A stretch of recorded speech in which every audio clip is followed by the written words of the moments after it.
Now we have a formula rather than using Pascal's triangle all the time. That is, I'm going to find the combination of n things r at a time. That's n factorial over r factorial times n minus r factorial.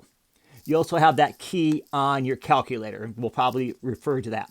And what it says is this: I am expanding n things out. I'm going to take the combination of n things 0 at a time times a to the nth, plus the combinations of n thing 1 at a time times a to the n minus 1 and then b to the first. And I just keep that up, and I keep that going all along. So let's show you how we would do this.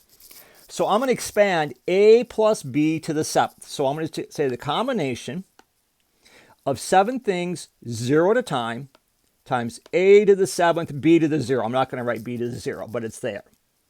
Plus the combination of 7 things 1 at a time times a to the 6th, b to the 1st. Plus the combination of 7 things 2 at a time times a to the 5th, b squared. Plus the combination of 7 things 3 at a time times a to the 4th, b to the 3rd. Plus the combination of 7 things 4 at a time times a to the 3rd and b to the 4th. Plus the combination of 7 things 5 at a time times a squared b to the 5th. Plus the combination of 7 things 6 at a time times a b to the 6th. Plus the combination of 7 things 7 at a time times b to the 7th. Notice the n in your exponent for your second term are always the same. That I'm going to do 2 things at a time, and then that's b squared. So now I'm going to show you on the calculator where the combination is. So if I use my Desmos calculator, I'm going to use a scientific one for this one. That key is under the Functions tab, and then look in the second column in the bottom row, it says NCR. And what happens is it says parentheses, so n comes first and r comes second. So I'm going to say the combination of 7 things 0 at a time, that's 1. We kind of knew that from Pascal's triangle. Can you use Pascal's triangle? Sure you can.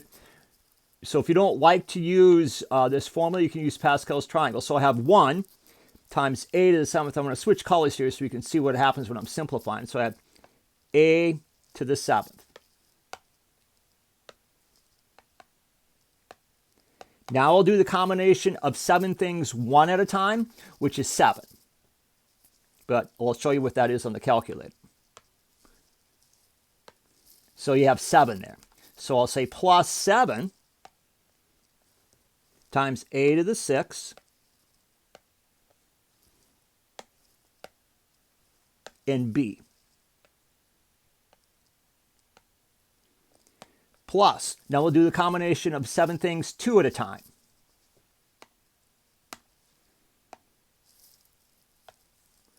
And that should be 21. So we're going to say plus 21 a to the 5th b squared.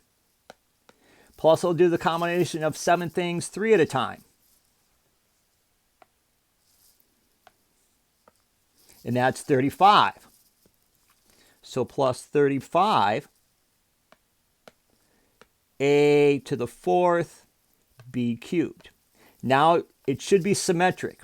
So if I do 7 things 4 at a time, I bet you it's also 35.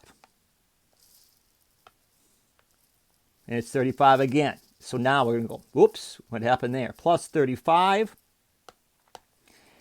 a cubed b to the 4th. And then keep on going symmetrically. So then I'll go 21 a squared b to the 5th plus 7 times a b to the 6th plus 1 times b to the 7th. And there's your answer. That's expanding your binomials out.